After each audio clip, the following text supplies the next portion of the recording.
Kita bawa kren ke tengah hutan, kita gantung mobilnya dan mereka beneran ada di mobil itu.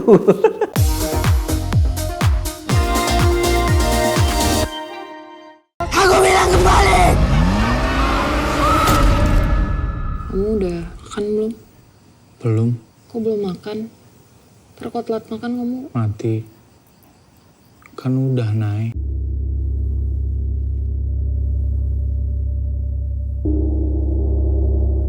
Pasti, pressure pasti, karena kayaknya bukan cuma di Ghost Rider doang deh, maksudnya hampir semua sequel pasti akan merasa punya beban gitu ya, apalagi kalau misalnya pendahulunya bisa dibilang sukses gitu.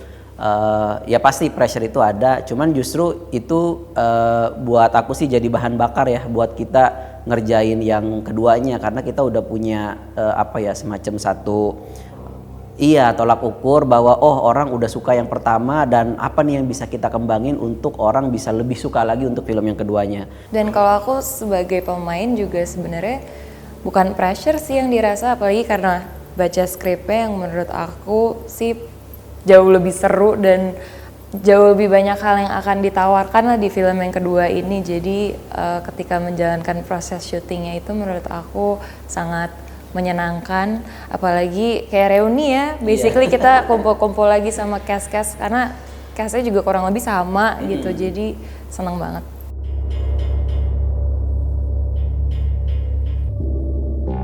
Intinya sebenarnya di sini banyak banget yang bakal ditawarkan sih, dan overall I think kayak di film ini konfliknya akan lebih berat, dramanya juga lebih kuat, bakal jauh lebih adventurous. Kita akan dimanjakan dengan banyak pemandangan-pemandangan baru yang beda tentunya dari film yang pertama yang kebanyakan setnya memang hanya di dalam ruangan di rumah gitu. Dan ada unsur romance-nya juga karena seperti yang kita lihat di trailer, Vino yang adalah kekasih Naya itu di Ghost Rider 2 ini dikisahkan meninggal dan dia kembali dalam wujud hantu gitu. Jadi akan ada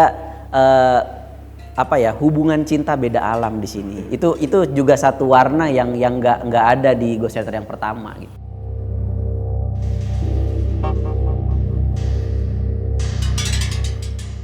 Kayak cemong gitu. Tapi ya maksudnya masih mirip sih sama Galih gitu yang diperankan oleh G di film sebelumnya. Memang di Ghost Rider pun kayaknya kita punya semacam look yang spesifik juga ya, yang cukup beda gitu untuk hantu dari film-film Indonesia yang lainnya juga, which I think is pretty nice ya. Jadi kayak hantu di film Ghost Rider tuh punya ciri khasnya sendiri. Karena kalau sedikit balik ke Ghost Rider yang pertama, kenapa bentukannya Galih seperti itu, cara bicaranya juga terbata-bata, karena memang secara backstory karakternya memang dia tinggal di rumah itu sendirian udah lama, bertahun-tahun, sampai akhirnya ketemu lagi dengan manusia dan dia harus berkomunikasi, itu kan pasti butuh adaptasi dan makanya dia ngomongnya nggak lancar gitu karena udah lama nggak berkomunikasi dengan orang. Sementara Vino di Ghost Rider 2 itu adalah hantu tiren yang baru mati kemarin gitu.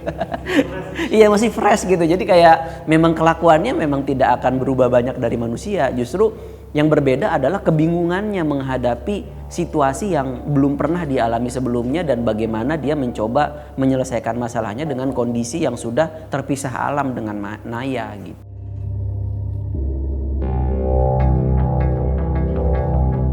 Ini tuh bukan masalah 1-2 orang. Kita kan kuncinya kalau nulis cerita itu kan harus relate sama penonton gitu. Nah, menurut saya problem ini adalah problem yang cukup relatable gitu buat penulis khususnya gitu ya.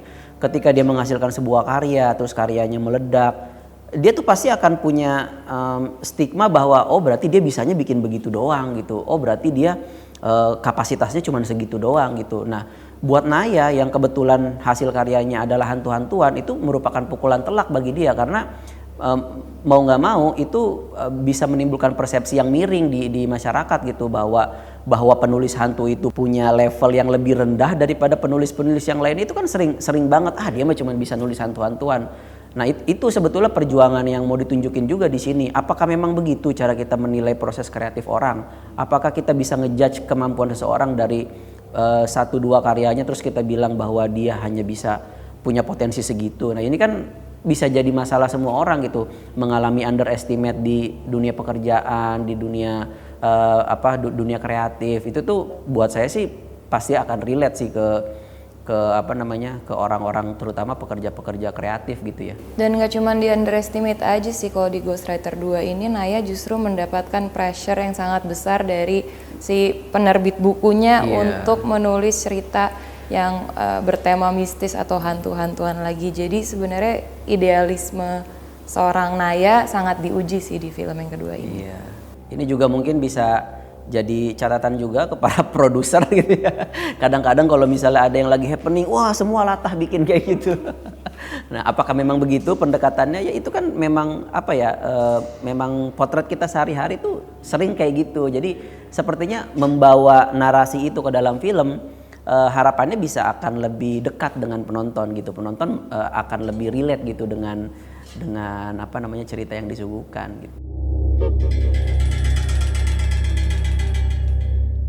Challenge utamanya sih pasti menggabungkan dua sisi komedi dan horor itu ya, karena dua hal ini tuh adalah dua hal yang sangat bertolak belakang kan. Kayak horor itu tujuannya untuk menakuti orang, komedi untuk membuat orang tertawa gitu.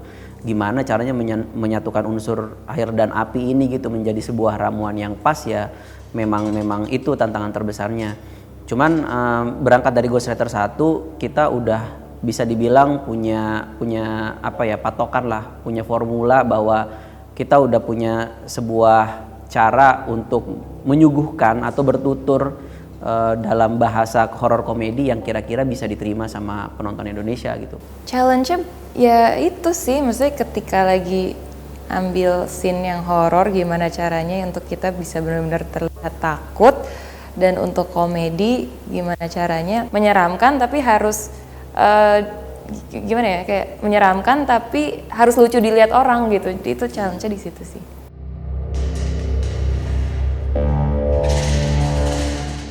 Justru karena ini awal-awal ya, jadi orang tuh belum tahu sebesar apa sih COVID ini, semengancam apa sih, seberbahaya apa COVID ini. Jadi sangat bisa dimengerti ketika ada satu momen ketika kita syuting di sebuah tempat yang awalnya kita diberi izin, tapi karena situasinya berkembang, ya akhirnya kita mendapat penolakan dari warga sekitar sehingga kita mau nggak mau harus pindah dari tempat syuting yang udah kita tag banyak scene di situ gitu. Dan ya udah kita akhirnya aku sama tim cari rumah baru yang bisa kita pakai buat syuting, dan kita berusaha mendekor interiornya untuk bisa sama persis dengan scene-scene yang udah kita ambil di rumah sebelumnya.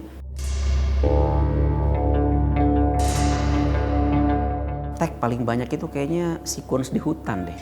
Di hutan itu shotnya banyak banget karena memang ya mungkin sepotong kelihatan di trailer ya, yang ketika ada mobil diangkat itu. Nah itu prosesnya memang cukup panjang, bahkan kita sempet kayak udah selesai syuting di tempat itu terus kita balik lagi karena ada shot yang kurang.